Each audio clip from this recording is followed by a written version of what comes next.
Qu'est-ce que je vous disais, hein? Le roi Harald, on me disait, ouais, il a été contrôlé, je sais pas quoi, il a été converti. Dès que j'ai vu sa tête, ce gars-là, c'était la représentation elle-même de I don't want peace, I want problem, always problem, hein? Regardez-moi sa tête. Ce gars-là voulait la paix?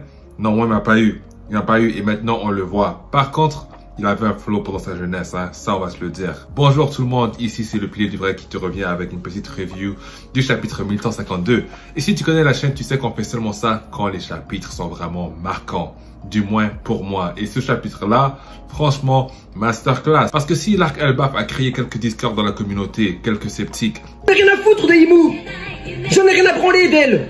Voilà, je vous le dis. Pour moi, cet arc-là est excellent. Et même si les derniers chapitres étaient quoique un petit peu lents, là on peut sentir qu'on commence à vraiment, voilà, t'as le flashback qui précède le climax de l'arc.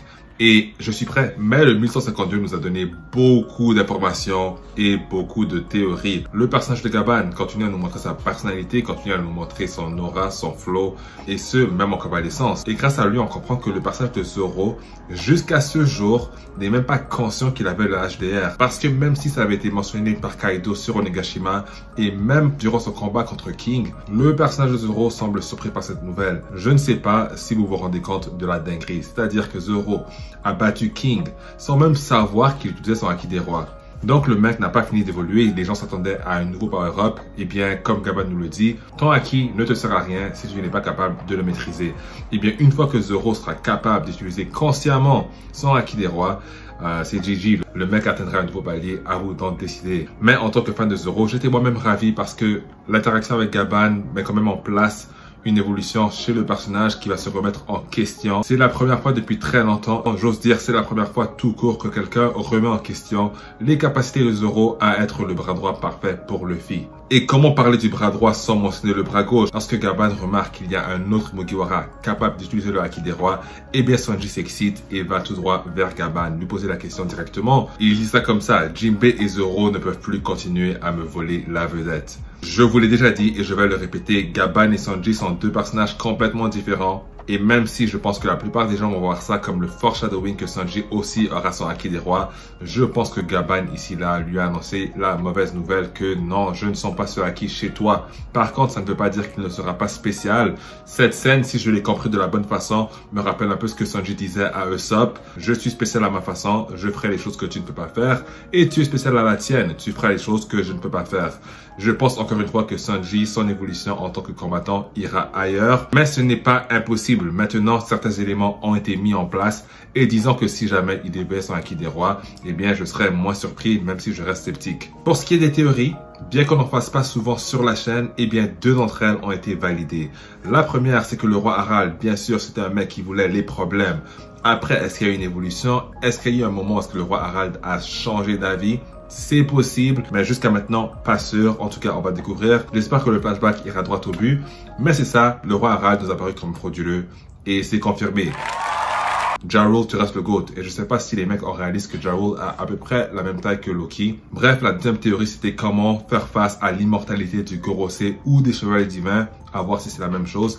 Eh bien, c'est l'application de ton Haki. Donc, le Haki, encore une fois, est la solution à toute chose. Et je pense qu'on va se rapprocher des mystères de la lame noire à suivre. Intéressant de savoir que Loki a bel et bien le Haki des rois avancé et on a aussi une proposition de la part de Luffy à ce que Loki rejoigne son équipage, ce qui me semble absolument grotesque. Ce mec-là n'a absolument pas sa place sur le navire de Luffy, mais pour nous dire que l'instinct de Luffy ne trompe jamais, Loki est bel et bien une bonne personne, peu importe ses idées ou son, voilà, son rêve, son fantasme de détruire Elbaf. Loki, c'est quelqu'un sur qui on peut compter. Loki, c'est quelqu'un avec le cœur à la bonne place. Bref, que dans un chapitre qui met en valeur la relation de Zoro et celle de Luffy, mon moment préféré, c'était le face-à-face entre Gaban et Shanks dans les sources chaudes. C'est vraiment ce mentor chez Gaban qui discute avec Shanks. Et tu vois une relation un peu différente que celle que Shanks avait avec Rayleigh. Quoique, on a beaucoup plus d'exposition avec Gaban. Je pense que peut-être que je m'avance un peu trop vite, mais j'ai l'impression d'avoir plus vu Gaban que Rayleigh. Voilà, j'ai l'impression qu'on n'a pas passé beaucoup de temps avec la personnalité de Rayleigh, mais dites-moi en commentaire si j'ai tort. Oda a décidé de remettre les pendules à l'heure. Il y a quelques chapitres qu'on avait introduit Shamrock dans l'histoire. Je pense que ça avait finalement battu les allégations de Ra, mais on dirait bien que le mec a fait des allers-retours à Marie-Joise et dans le bain avec Gaban, on voit sur le bras qu'il a perdu une marque voilà, un tattoo, peu importe, fort probable que ce soit la marque donnée par Imu au Chevalier Divin ou autre personnage important du gouvernement mondial. Là, il faut se le dire, c'est pas une raison de se fâcher, mais c'est pas un truc que Oda avait nécessairement prévu parce qu'on a déjà vu Shanks dans le passé, on a déjà vu ce bras sur un Shanks plus jeune que ce dernier et le tatou n'était pas là.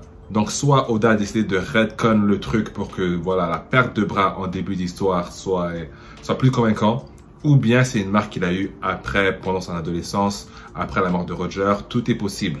En vrai de vrai, le plus j'y pense, le plus je me dis que c'est probablement quelque chose qu'il a eu après, parce que le Shanks a tout de même grandi avec Roger.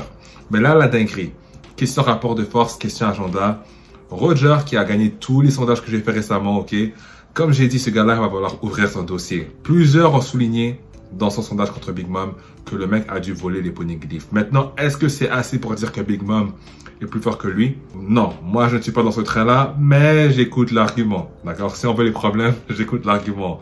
Après, moi, mon train, c'est Barbe Blanche, qui a été jugé comme l'homme le plus fort pendant l'ère de Roger. On va me dire que Barbe Blanche, son titre, c'était dû à sa vie de pirate, ce qui n'a absolument aucun sens. La vie de pirate de Barbe Blanche a prouvé qu'il méritait son titre. Ça, c'est beaucoup plus logique. Après, on va encore me dire que Roger, c'est le roi des pirates, Kaido a dit ci, Kaido a dit ça. Bref. Maintenant, on a la confirmation que Dory et Brogy ont rencontré Roger. Vous savez ce que ça veut dire, les gars? Ça veut dire que Dory et Brogy, quand ils ont vu le haki de Joy Boy, leur référence était Shanks et non Roger. Tu vois? Tout comme la référence de Brand New vis-à-vis des skills à l'épée de Mihawk, c'est Shanks et pas Vista.